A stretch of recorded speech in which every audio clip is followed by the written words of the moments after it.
The biggest challenges in managing product complexity is really sort of fourfold. It's one, it's the right products. And you think about it, if I'm a consumer goods manufacturer and I've got to differentiate my products for the US market versus the European market versus the Asian market, and then even within the US market, I've got to package it for Walmart and Sears and other retailers differently. It's just huge complexity. It's no longer just one box for all my market. It's multiple boxes customized per my markets. Think about it from a cellular phone. Being able to package a Verizon options versus AT&T options versus the next guy's options. All of those things drive the right product complexity discussion to a much greater level than it's ever had to be before. The other thing is this whole concept of globalization.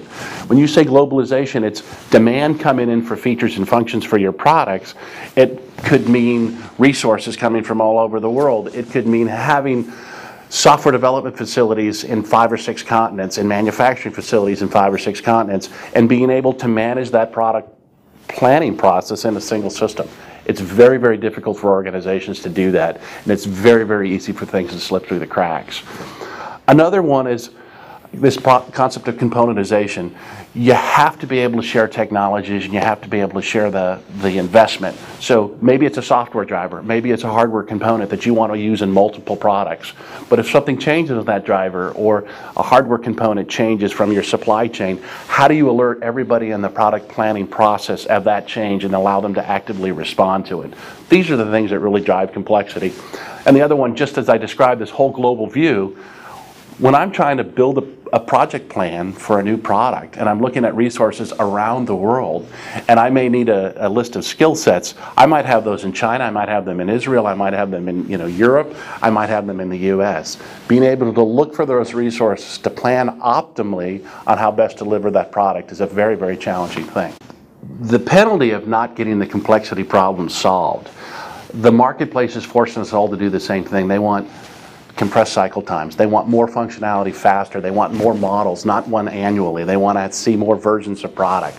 So if you talk about the 4 things that I just described, the right products, the impact of globalization, the impact of componentization, and that global resource pool, if you mess up and you miss a product offering, there's 2 things that are going to happen. You're going to be either late to market, or when you do get to market, you're not going to have a product that the consumers are looking for.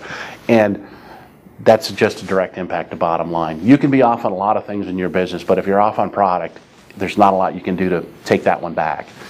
The other big challenge for organizations not getting it right is with a competitor dropping a new phone in the product in the market, or a new offering in the market. How do I dynamically respond to that?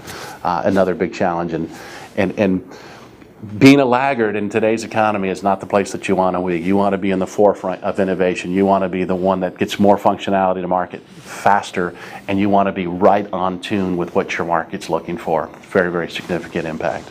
The larger organizations, the best-in-class innovators who have realized there's a big challenge with the complexity issue, have decided the only way to solve it is to get rid of disparate systems and get rid of the siloed solutions. If you can't have a common view through your planning process, from idea through execution, you're going to have challenges in the mix. Organizations historically have thrown resources at it or have thrown siloed solutions at it. And I think that you'll find most of the top innovators today are really focused on one thing: a common collaborative platform to streamline those processes and allow visibility, auditability, and measurement.